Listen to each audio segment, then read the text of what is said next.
Assalamualaikum geng. Video aku kali ini aku akan menceritakan kisah seram di luar negara, khususnya kisah seram di Indonesia. Pernahkah anda mendengar mengenai suster ngesot? Suster ngesot dikatakan sering terlihat di rumah-rumah sakit ataupun hospital di Indonesia.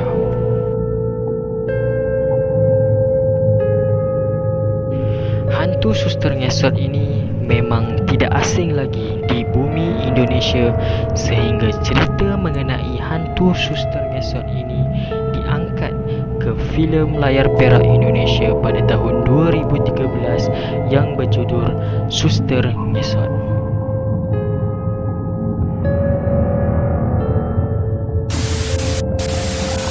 Hantu suster ngesot ini ialah seorang suster ataupun jururawat yang memiliki wajah yang begitu seram dan berjalan dalam keadaan mengesot kakinya.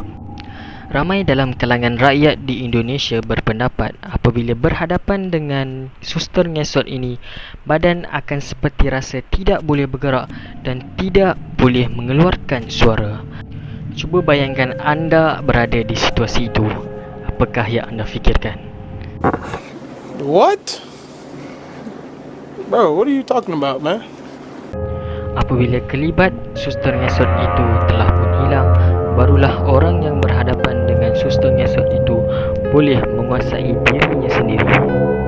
Entah benar ataupun tidak, ramai dalam kalangan rakyat di Indonesia percaya bahawa kewujudan suster ngesot ini memang benar wujud di hospital ataupun rumah-rumah sakit di Indonesia. Ada satu cerita yang menceritakan kisah sebenar asal-usul wujudnya suster ngesot ini di Indonesia. Ceritanya dikatakan berasal dari Rumah Sakit Umum Cipto Mangunkusumo, Jakarta, Indonesia.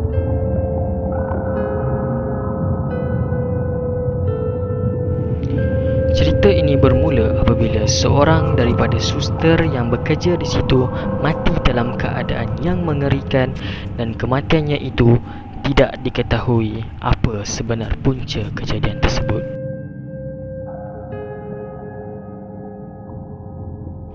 Pada suatu malam, ada seorang suster yang bekerja di situ seorang diri sedang melaksanakan tugasnya menjaga seorang pesakit. Keadaan pada malam itu sangat sunyi dan hening sehingga tiada siapa pun di situ melainkan seorang dokter jaga yang bertugas ketika itu. Dokter jaga itu merupakan seorang lelaki dan juga turut bertugas pada malam kejadian.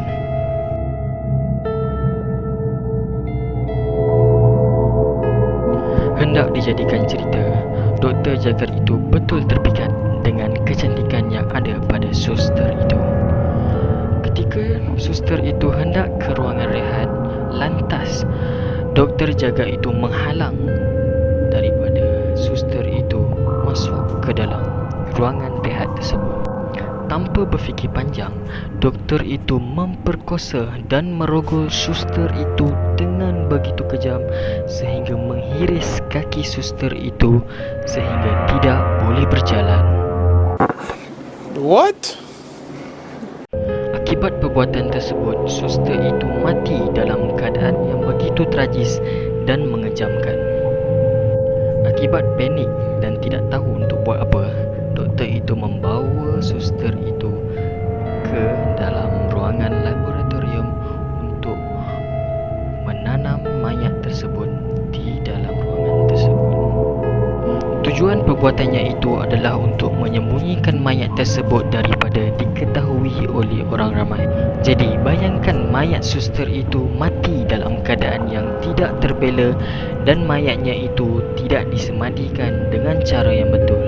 Jadi setelah kejadian tersebut berlaku, kecohlah cerita mengenai hantu suster ngesot ini yang mana telah mengacau dan memporak-perandakan rumah-rumah sakit yang ada di Indonesia.